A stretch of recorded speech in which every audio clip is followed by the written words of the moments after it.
Workwear er et firma, der driver 2 hjemmesider, billigarbejdstøj.dk og prodress.dk. Og her sælger vi arbejdstøj både til private og erhverv. Hver dag indlærer vi cirka faktisk 3.000 varelinjer, og hvor de 1.000 til 1.500 af de her købsorter, der kommer ind hver dag. Jamen, jeg hedder Knud Pedersen, og jeg er teamleader her for vores autostore og vores varemodtagelse.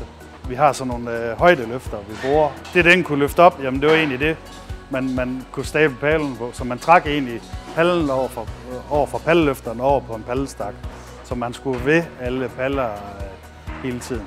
Og når man så kom op i en 5-6 pallers højde, jamen så blev det jo ikke meget højere, og så lavede man bare en ny stak, så man endte egentlig med sådan en lang bane af paller, der egentlig var i vejen. Så stablede vi med en elstabler, så man kan køre bare med hånden. Man skal ikke gå og løfte på paller, og det kommer der ikke noget godt ud af.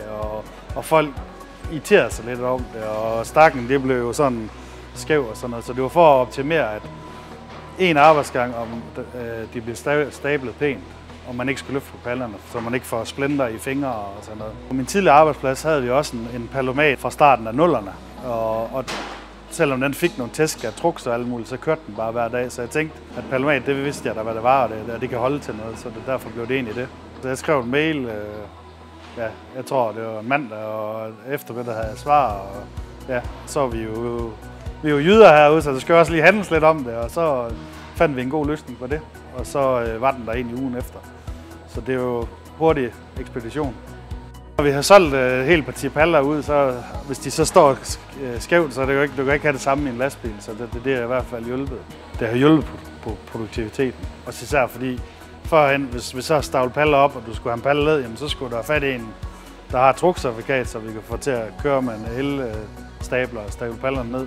Men også, nu tit så kører vi pallerne over et sted på lageret, hvor vi kommer til at stå, og de kan stå meget tættere, når stakkerne er helt lige. Det er meget nemmere, når man skal hente en palle, eller af med en palle.